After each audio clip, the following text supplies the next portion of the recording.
Hi అండి, అందరికీ నమస్తే. Welcome back to our channel తెలుగుయింటికోడలు. ఇవాల్టి మన స్పెషల్ రెసిపీ కాదండి, స్పెషల్ రెసిపీస్ని తయారు చేసుకోవడానికి యూస్ చేసే బ్రెడ్ క్రమ్స్. ఈ బ్రెడ్ క్రమ్స్ని కట్లెట్స్ ఇంకా స్నాక్స్ ఐటమ్స్లో బాగా యూస్ చేస్తాం. ముందు మన ఛానల్లో ఈ బ్రెడ్ క్రమ్స్ని యూస్ చేసుకొని చాలా రెసిపీస్ చేయబోతున్నాం. బయట రెడీమేడ్గా దొరికే బ్రెడ్ క్రమ్స్ కన్నా ఇవి చాలా బెస్ట్ అండ్ అలాగే ఈజీ ప్రాసెస్ కూడా. ముందుగా స్టవ్ ఆన్ చేసి ఒక దోశ ప్యాన్ పెట్టుకోవాలి.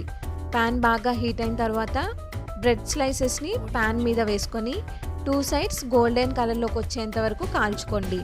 మీరు మిల్క్ బ్రెడ్ లేదా బ్రౌన్ బ్రెడ్ దేన్నైనా యూస్ చేసుకోవచ్చు ఈ బ్రెడ్ క్రమ్స్కి. చూస్తున్నారు కదా, ఒక సైడ్ బాగా కాలిన తర్వాత నేను రెండో సైడ్కి కూడా తిప్పుకొని గోల్డెన్ కలర్లోకి వచ్చేంత వరకు కాల్చుకున్నాను. ఇప్పుడు ఈ బ్రెడ్ స్లైసెస్ని ఒక ప్లేట్ తీసుకొని పక్కకు తీసేసుకోండి. సేమ్ ఇదే ప్రాసెస్లో మిగిలిన బ్రెడ్ స్లైసెస్ని కూడా ప్యాన్ మీద వేసుకొని 2 సైడ్స్ గోల్డెన్ కలర్లోకి వచ్చేంత వరకు కాల్చుకోండి. ఇలా కాల్చుకున్న తర్వాత వీటిని కూడా ప్లేట్లోకి తీసి పక్కన ఉంచుకోండి.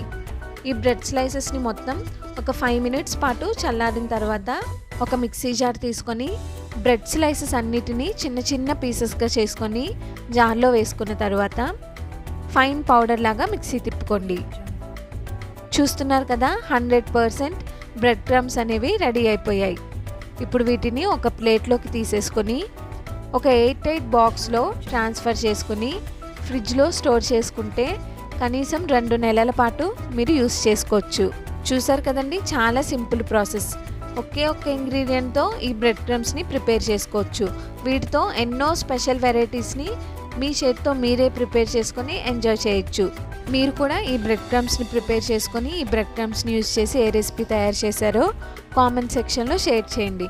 అలాగే ఈ వీడియో మీకు నచ్చినట్లయితే like, share and subscribe to our channel తెలుగింటి కోడలు.